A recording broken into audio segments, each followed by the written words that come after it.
Greetings, thank you for watching. I wanted to shoot this. I just had this idea that so much of the church teaches that Jesus is God, and there's a real big reason why that is not true, and it's an apostasy. And a lot of people are being misled by that. The big reason, aside from the facts, if you read the Bible and your common sense shows you that Jesus prayed to his Father.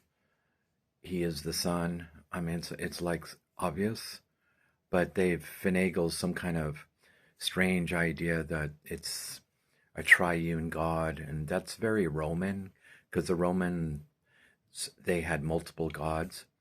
So in order to believe that nonsense, you have to believe what I call the false conscience, and it plays like the light, but it talks to you in your head, but it's demon activity. But the darkness likes to mimic and play like the light, and you have to be aware and astute to see that your conscience and your light does not speak to you. It shows you with revelation, with ideas, with simple vision, and there's a distinct difference. And a lot of people are being misled by the false conscience.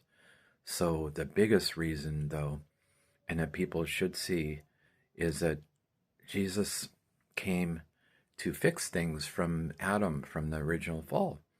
And Adam's fall was playing God, because Satan tempted him, and God knew it would all happen, and he had the plan. The master plan was all, ready. The storybook was already set up for Jesus to come and save us.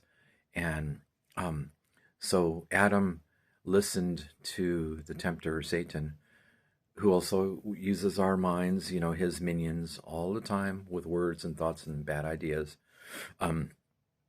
It's not changed, but the difference is now the light has gained ascendancy and power over it, with the death, and they tricked Satan, and because Jesus didn't really die. Ha ha on you. They thought they got rid of him, but so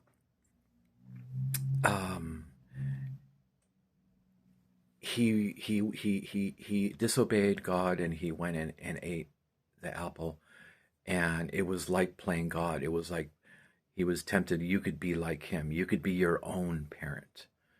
And that's what the temptation was. So Jesus came to fix that. So obviously he's not God, and the churches and the apostasy are teaching that he is God, which is a horrible, horrible thing and a horrible sin, because it's the very opposite of what Jesus came to be, a humble servant, and to show us to love even our enemies.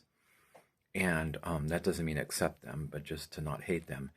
And so he came as the humble Savior, and they made him into God, the very thing that he came to save us from. So just see that, and forgive these dummies who are so caught up intellectually in the book and the seminaries and all this garbage, because that's what mostly it is. You don't go and learn about God and about spirituality, about religion and Jesus, like you learn a subject in college. That's not the way it's done. You do it by being still, by being separate, separating from the intellect, all that false conscience, blah, blah, blah, and practice the Roy Masters Be Still exercise, which works so amazing. It's just a way to separate from all that mind stuff. And it's a silent prayer, and it's referred to in the Bible. It's just not specific like Roy has gotten it. All right, God bless you, and thank you for watching.